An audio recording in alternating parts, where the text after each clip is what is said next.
Nós não podemos deixar com que o relativismo seja infiltrado em nossas missas. Nós não podemos querer que nossas missas agradem o mundo. E é isso que muitas vezes nós fazemos.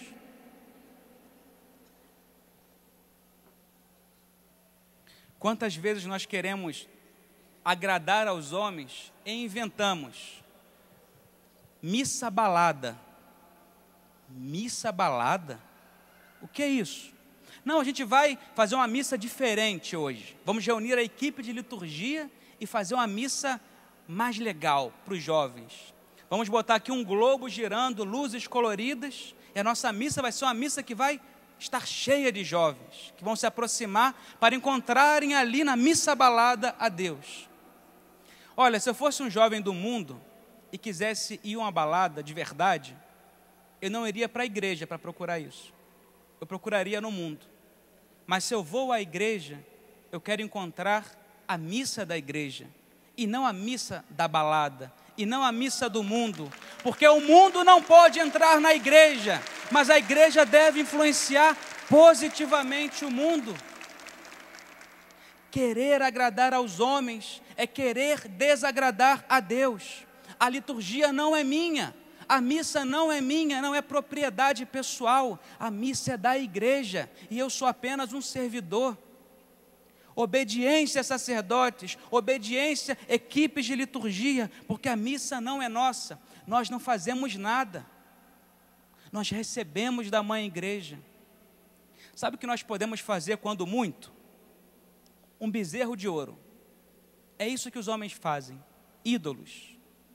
Quando Moisés subiu ao monte para estar ali diante de Deus face a face, o povo de Israel ficou impaciente com a espera, e impaciente por esperar a Deus que se manifestaria, cria o seu próprio ídolo, o seu próprio bezerro de ouro. É isso que nós fazemos quando transformamos a missa em propriedade nossa. Quantos liturgistas, aqueles que estudam teoricamente a teologia litúrgica, as celebrações litúrgicas da igreja, falam palavras semelhantes a essas. Nós temos que transformar a liturgia em algo mais popular. A liturgia do povo. A liturgia do povo. Enche a boca para falar. Nós não estamos em Roma. Nós estamos no Brasil. E o Brasil nós temos que ter a liturgia do povo. E o que é a liturgia do povo? É transformar um pouquinho para que ela se adapte à nossa realidade. Para que usar nomes como corporal, cálice, patena? Não, vamos usar coisas mais do nosso dia a dia. Por que nós, em vez de usar cálices, não usamos copos descartáveis? Porque é o que o povo usa. Por que em vez de usar corporais, nós não usamos guardanapos? Seria algo tão mais simples para utilizar nas missas. E nós vamos transformando a missa numa espécie de jantar em nossa casa. E a missa já não nos leva para o céu, porque ela se tornou tão do povo, que ela já não é mais liturgia de Deus. Ela já não me aponta ao céu. Ela se converteu em algo humano, demasiadamente humano. Na carta de Pero Vaz de Caminha, quando ele relata a corte portuguesa, o que ele encontrou aqui no Brasil, ele fala sobre a primeira missa do Brasil. E ele diz que, enquanto se preparou tudo, os paramentos, o altar, os cantos, para celebrar a primeira missa aqui na terra de Santa Cruz, enquanto o sacerdote celebrava e fazia os gestos da missa, falando em latim, um grupo de índios que estava ali presente, isso quem quiser depois ler na carta de Pero Vaz de Caminha, é bem interessante, muito belo. Um grupo de índios ali presente imitava todos os gestos do sacerdote. Se o padre levantava a mão, abria a mão, os índios faziam igual. Se o padre fazia genuflexão, os índios genufletiam também. E aí chegou, durante a missa, um outro grupo de índios que não estava ali presente. E começaram a conversar entre si. E parece que esse grupo que chegou, alguém dentre eles perguntou ao grupo que lá estava: o que está acontecendo aqui? O que é isso? E os índios que estavam na missa apontavam o altar, e apontavam o céu, o altar e o céu. Aqueles homens não sabiam nada de latim, aqueles homens não sabiam nada de liturgia da igreja, mas aqueles homens que eram simples sabiam que ali estava acontecendo alguma coisa misteriosa que unia o céu e a terra. É isso que é a missa. A missa não pode se tornar algo comum, a missa é extraordinária. É o céu e a terra que se funde, e só as almas simples contemplam isso. Os liturgistas são incapazes de perceber essa maravilha.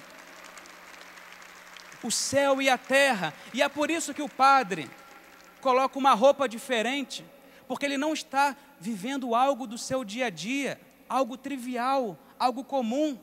E é por isso que as palavras são diferentes, e é por isso que os cantos são diferentes, porque ali se realiza algo diferente. Não é humano, é de Deus, é do céu. E nós não podemos converter os nossos presbitérios em palcos de show. Ali acontece a ação mais sagrada e transcendente da história dos homens. Não existe nada na terra mais importante do que a missa. E os homens devem perceber o sagrado que se atualiza pela voz, pelos gestos, por atos pequenos do sacerdote, porque nesses atos ele manifesta o seu amor ao sublime mistério de Deus. Em resumo, o que nós precisamos é de obediência àquilo que a igreja pede. É de nos convencermos que na missa o protagonista não é o sacerdote, o protagonista é Cristo. E para que Cristo seja o protagonista, a igreja inventou uma coisinha que os sacerdotes conhecem bem, pelo menos aprenderam. Se nós fazemos, é outra história, que se chama rubricas. Rubricas. Rubricas, a palavra rubrica vem da palavra rubrum, do latim, que significa vermelho. O missal, aquele livrinho que nós, sacerdotes, utilizamos para celebrar a missa, já viram? Aquele livrinho assim? Nós utilizamos. Ali tem as palavras que o padre tem que falar, que estão em negro, preto. E estão umas letrinhas menores em vermelho que diz o que o sacerdote deve fazer. Diz assim: agora o sacerdote se ajoelha e adora o Senhor. Agora o sacerdote estende as mãos. Por que a igreja inventou isso? Para nos amarrar? Para tirar nossa liberdade? Não. A igreja inventou isso para que, ao realizar essas ações sagradas, o sacerdote desapareça e Cristo apareça nele.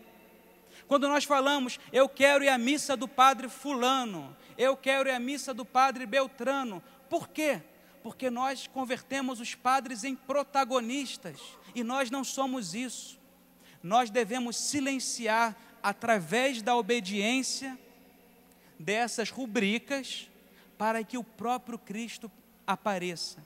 E assim nos dá igual, se a missa é do padre X, se a missa é do padre Y, porque o que importa para nós é que a missa é de Jesus Cristo. A missa é do Senhor, não é minha, não é propriedade de um padre. Ouçam o que diz o Papa Bento XVI. Nós, igreja, não somos uma empresa voltada para o lucro. Nossa tarefa não é criar um produto ou conseguir êxito nas vendas. Nós não somos uma empresa que estamos aqui para querer multidão. Não somos empresa para agradar os homens, para conseguir lucro. Nós queremos sim que haja multidões em nossas igrejas. Desejamos quanto mais melhor, porque nosso Senhor não quer que nenhum homem pereça, mas que tenha vida eterna. Mas nós não podemos querer multidão à custa de sacrificar a verdade. E na ação litúrgica, em cada missa, a igreja expressa, diz a Constituição Dogmática Dei Verbum, a igreja expressa no seu culto aquilo que ela crê e aquilo que ela é. Se nós mudamos o culto da igreja, nós não expressaremos o que cremos, nós não expressaremos o que somos. Ou somos católicos por inteiro, ou não somos católicos. Não existe aqui meio termo. Longe de nós esse chamado catolicismo de supermercado. O católico de supermercado é aquele que vai com um carrinho na igreja e diz assim: ah, salvação, isso eu quero, tá barato, pega e bota no carrinho. Mortificação, castidade, não, isso aqui já está muito caro para mim, tira do carrinho. E você vai escolhendo o que você quer levar e o que você não quer levar. E no final, na hora que você chega no caixa do supermercado para pagar a tua conta, no carrinho você não tem mais a igreja de Jesus Cristo, você tem a tua igrejazinha, a tua seita. Não se pode escolher, isso aqui eu tiro, com isso aqui eu fico. Na igreja, ou você leva o pacote completo, o combo católico, com tudo aquilo que ele tem, ou você não leva nada, ou se é católico ou não se é católico, simples assim, e não existe meio termo. Isso se expressa na pregação da doutrina, na pregação da moral e na celebração do santo sacrifício da missa. Quantas pessoas morreram para que nós hoje pudéssemos recitar com tranquilidade, tantas vezes sem perceber, o credo na missa? E nós vamos tirando elementos da nossa fé. Por exemplo, vocês já devem ter ouvido falar entre pessoas próximas, algo do tipo: não, eu sou católico, mas eu acho que a igreja deveria rever sua postura em relação ao aborto.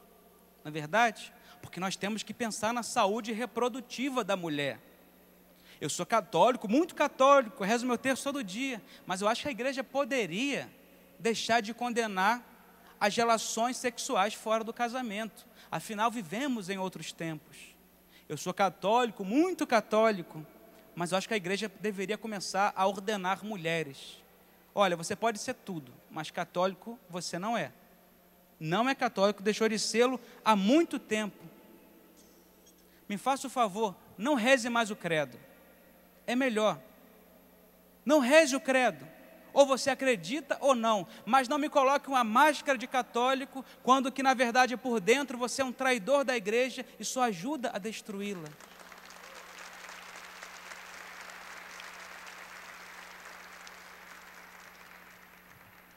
Muitos cristãos morreram para que nós hoje pudéssemos professar a nossa fé. O Império Romano se converteu por conta de poucos cristãos que eram fiéis à verdade trazida por Cristo. E por isso, eles converteram todo o império. Nós podemos converter o mundo se somos fiéis a Cristo. É hora de deixarmos de cruzar os braços. É hora de deixar de olhar para baixo e repetir: não posso, não posso, não posso. Parece que o mundo quer me engolir. E é hora da gente abraçar a nossa fé, que se expressa na doutrina, na moral e no culto, para que o mundo volte a encontrar na igreja essa luz que lhe dá esperança, essa luz que aponta para o céu e diz: a realidade última não termina aqui na terra, a tua vida é muito mais do que isso. E para que Deus comece a resplandecer na nossa vida e na vida da igreja, para mudar o mundo, porque o dia que a igreja, nós, cada um de nós, o dia em que nós nos convertermos de verdade, nós colocaremos fogo no mundo, fogo. Precisamos antes de conversão, e ninguém imagina o que somos capazes de fazer.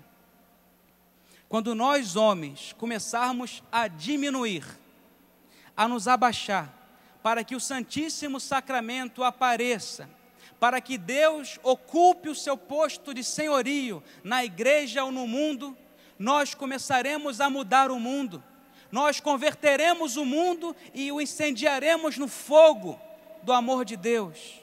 Mas é necessário que para isso o Senhor ocupe o primeiro lugar, e isso começa na missa, na celebração de cada dia. Não nos acostumemos com a missa.